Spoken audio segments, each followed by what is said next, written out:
Hi, I'm Marlena Bennett, and I went to India for 2 months. Obviously, the language barrier, like English is their business language there, but there was still like such a huge like language barrier in our accents, and so it was really hard to like for me to understand them and for them to understand me, even though we were speaking the same language. Another one is the how it's family centered there and not an individualistic culture, and so the decision about marriage and about your education and like where to live is based upon like your parents' desire for you instead of your own desire, and so it like pays tribute and respect to your parents in making that decision for you, which was I thought was really cool. Hi, I'm Rachel. I went to Brazil last year for about 6 months in Boa Vista, which is in like northwestern Brazil, and I went to Guyana as well. It was kind of on the border. Pretty much the difference in culture there was starkly contrasting. Like it was completely different than what it was here in terms of just the entire lifestyle there. I lived at an indigenous school for the people of Brazil and Guyana and Venezuela, and so not only was I experiencing the Brazilian culture, but also their like cultural heritage and the indigenous concentration of the culture. And it was just really cool how like forward they were with their love towards other people and just like letting them know, oh, I really like you, you're a great person, I value your friendship, which here we kind of tend to be on our own and more individualistic.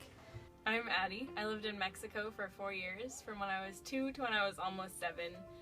I think the most valuable thing about my time in Mexico is just that my first memories are from a place completely different than the US, and so I never was conditioned to think that the US is the only place in the world, because I feel like when you've been here for a while, and I catch myself doing this even now sometimes, you start to think that the United States is this, it's like a little bubble.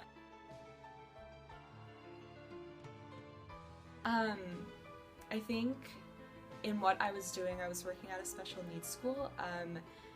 It taught me a lot about flexibility and how to like not go about my own desires and my own like wishes on what I want to do in the day, but really just give of myself, asking what they needed at the school. And I think another thing that I took away from my experience in India was how to find comfort not in the material things that I have, because in India I was really stripped away of everything that I found comfort in. A lot.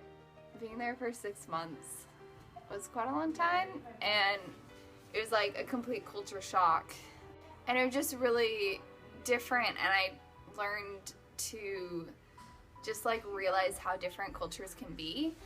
And probably like one point that stood out to me the most is we were washing dishes one day, and there's like 60 people on campus, and we washed all the dishes, forks, knives, spoons, plates, all the dishes.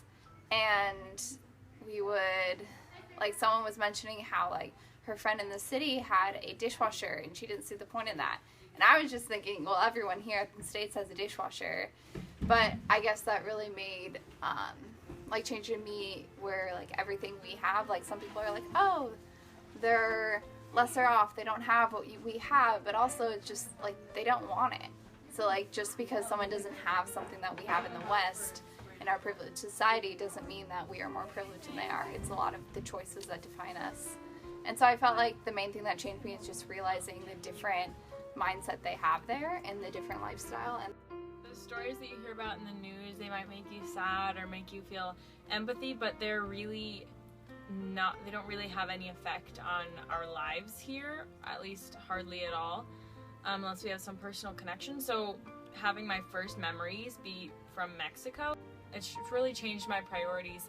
Not really changed, but that's just how I grew up. I grew up with those priorities because I was so little. So I'm studying international affairs and Spanish and journalism right now. Hopefully I'll be able to share stories from different cultures, not just Mexico, but cultures all over the world. Hopefully I'll be able to bring kind of some of those real people's stories back to people in the United States. So hopefully others will realize that there are other places that matter, and that the world would be so much better if we could enjoy each other's lives and culture and art and food and everything, instead of being scared of it or just kind of mildly sad for other people. There's so many important things that we could gain if we would share those instead of living in this bubble.